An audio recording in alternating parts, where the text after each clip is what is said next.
Hi, and welcome to Math 980, Lecture 1.7.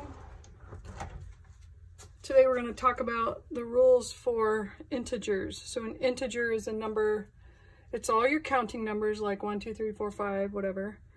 It also includes 0, and it also includes the negatives of all your counting numbers like -1, -2, -3, -4. So the question is, well, how do we add those if I have a negative and a positive? How do I subtract? How do I multiply? How do I divide? So this section goes through that. And I've written a whole bunch of rules here that are nice to kind of have next to you while you're doing your homework so that you can keep referring back to them. And this will start building the concepts in your brain. And I'm going to talk about them. But the nice thing about it is you can also, for this section, type just about every one of the questions into your calculator, and it will keep it correct, okay? So the rules for integers, if I'm adding or subtracting, I look to see if the signs of the numbers are the same. If they're the same, I'm going to add them together and I'm going to keep the sign that it started with. If they're different, I'm going to subtract, and then I'm going to keep the sign of whichever number had started off larger. I should say their absolute value was larger, and I will talk about that as we do some problems.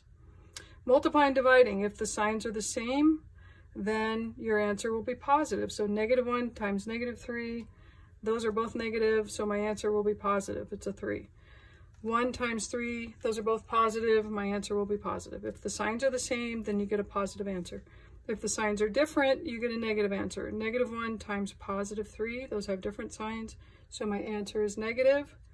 It could have been the other way around, a +1 times a -3. Those are two different signs, so my answer is negative. Okay, so the other thing is this little shortcut, which is a little helpful for some people. If you have two plus signs next to each other, you can scratch them out and replace them with a single plus sign. If you have two minus signs, you can scratch them out and replace them with a single plus sign. Because these signs are the same, that equals a positive, just like we got down here. These signs are the same, that equals a positive. You could also go backwards. If you had a plus, you could convert it into two minuses. That rarely happens, but you can do it. Okay, if your signs are different, if you have a positive and a negative next to each other, that equals a negative. If you have a negative and a positive, that equals a negative. So that's this rule. If the signs are different, then the answer is negative. What's nice about this rule is sometimes the problem looks better if you take a minus sign and convert it to plus a minus. And for some people, that's more helpful for them to start distinguishing what they're doing, okay? So let's look at problem number 1. It says 92 plus a -35. So I'm going to talk about this in 3 different ways. The first way is to look at our rule for am I adding, subtracting, or am I multiplying, dividing? Well, because I have a plus sign here, I'm going to be adding or subtracting. So I'm in this category. If the signs are the same, are they? This is a positive 92. This is a -35. How did I know that's a positive 92? If they don't put a negative in front of it, then it is positive. So those signs are different. A positive and a negative are different. So therefore, I'm going to subtract the numbers. So 92 minus 35 gives me 57. And then I'm going to take the sign of the larger number. Who was larger, the 92 or the 35? Without worrying about the sign. Okay, that's what I meant. Take the absolute value of them. The number 92 is a bigger number than 35 if I'm talking about their absolute value. 92 is positive, therefore my answer is positive. So that's the way that you would do it by hand. If we were practicing these again and again by hand, I would encourage that, that kind of skill set. All right, what else could I do? Well, remember I said if I have a plus next to a minus, I can turn it into a minus. So I could have just said, well, this entire plus next to a minus, I could write as a single minus, and then that actually looks more familiar, right? That's just straight up 92 minus 35, and you'll get a 57. Okay, the third way is to type it into the calculator exactly as you see it. And it's interesting because your calculators do have parentheses. So you could type in, you might have to zoom in to see this, 92 plus parentheses, negative. So if I'm telling them that a number is negative, I have to use this minus sign, not the subtraction sign. Negative 35. If you don't do it, it'll give you an error, so you'll know that you did something wrong. 92 plus negative 35. I can literally type it in so it looks just like the problem. It's a little more time consuming, but at least you know that you'll get it, right? So 57. Okay, let's look at the next question. Negative 21.5 minus 42.7.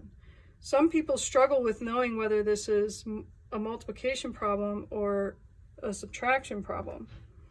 And it's a subtraction problem because if it had been multiplication, then there would not have been any space, like you would not have had like a plus or minus sign connecting these two numbers, okay?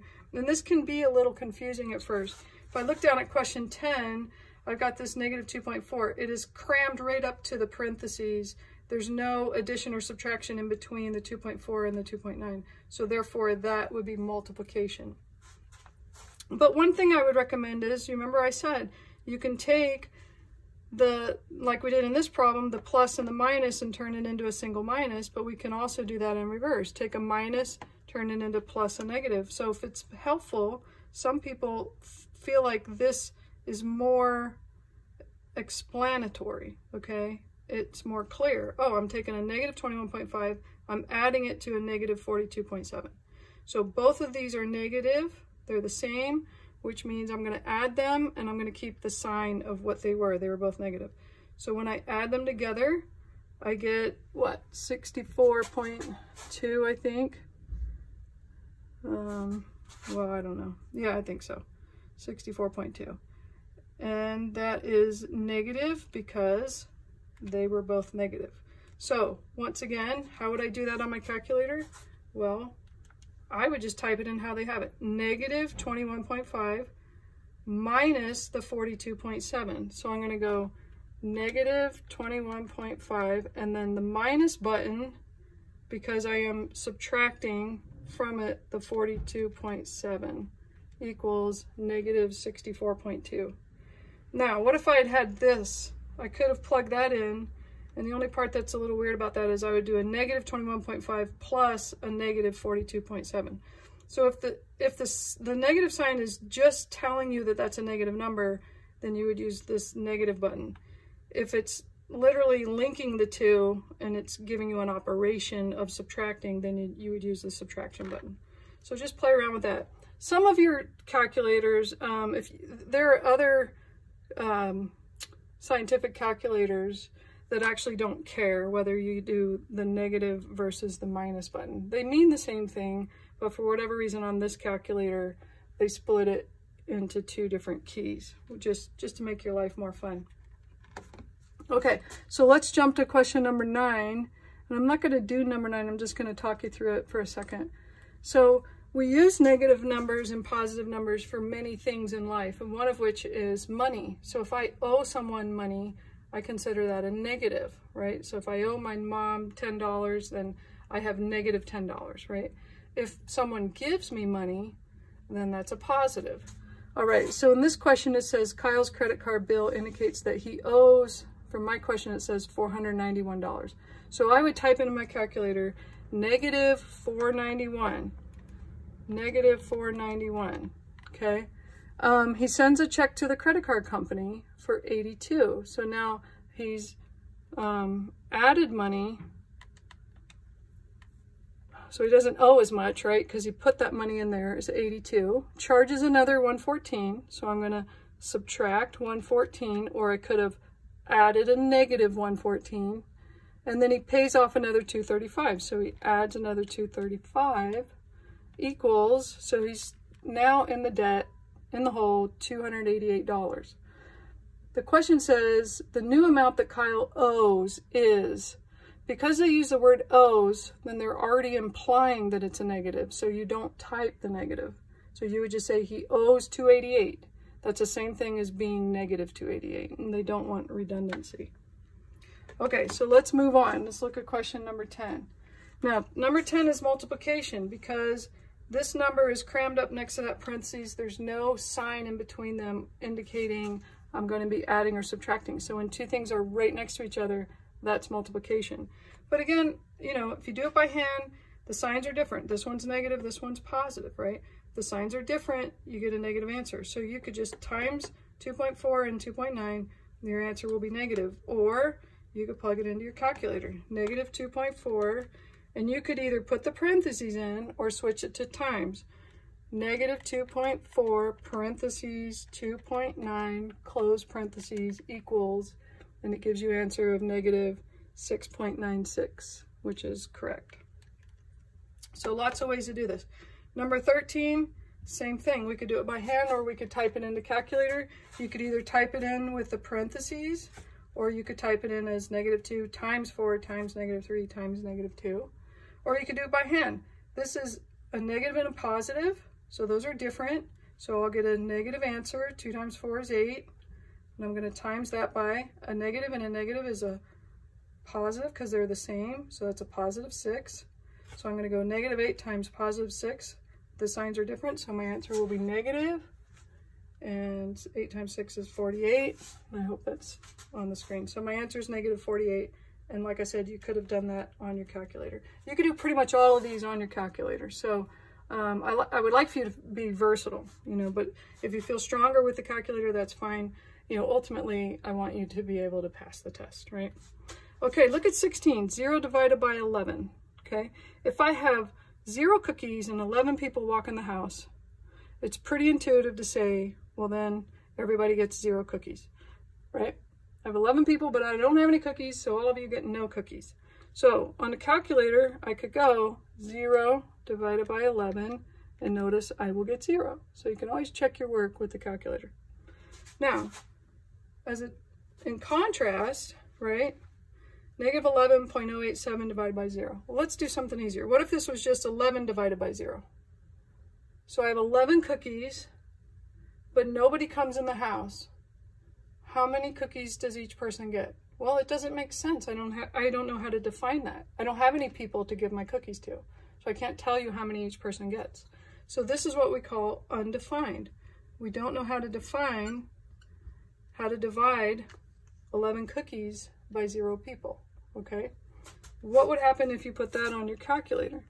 You go 11 divided by 0 equals, and it gives you an error, divide by 0. So you can check your work on the test. If you get that error, it means, hey, that was undefined. We don't understand what it would mean to divide something by 0. Now, personally, I think what it does is it creates a black hole that we would all get sucked into. So you got to be really careful, wear your goggles, wear your lab coat. Don't do it at home. All right, so let's move to the last problem I'm going to talk about, which is number 19. And we get negative 3 times negative 4 divided by 4 minus negative 2. Now notice this is subtraction, separating these two entities. This is multiplication because they're squeezed together with nothing in between them.